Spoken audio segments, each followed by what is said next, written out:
we've been talking a lot about SEO lately. Can you do SEO without an end-to-end marketing strategy, a holistic strategy? Well, you can, absolutely. You can get in the car and start driving, and not know where you're going. I mean, that's fine. But ideally, and quite frankly, there's some base tactics that you just need to do to clean up some things that are gonna help you in the long run.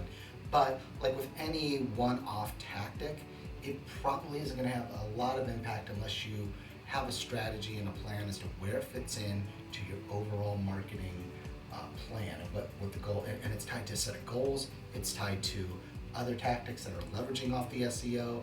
For instance, if you're creating content on a blog and you're managing the landing pages and you're adding all those keywords and all that stuff in there, it would be great to have a pay per click program tied to those systems. It would be great to have a monitoring system through Google Search Console to understand which keywords are important to you and which ones are actually converting.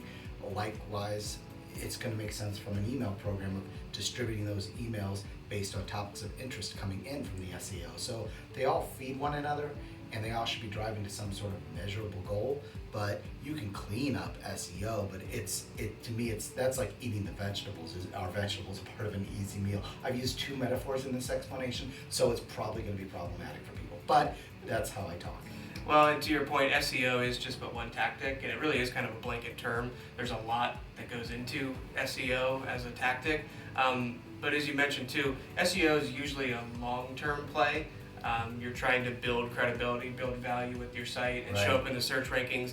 And that takes a lot of time for Google to crawl, index your site for all those different key phrases so you can be ranking organically. And it just takes time. So if you don't have anything else to kind of bolster that strategy or that one tactic, you may not see results right away. And quite honestly, once Google changes their algorithm, you could fall down the rankings as well. So it's better to always have kind of a holistic strategy and plan in place so that you're targeting different folks on different channels at all times. Great.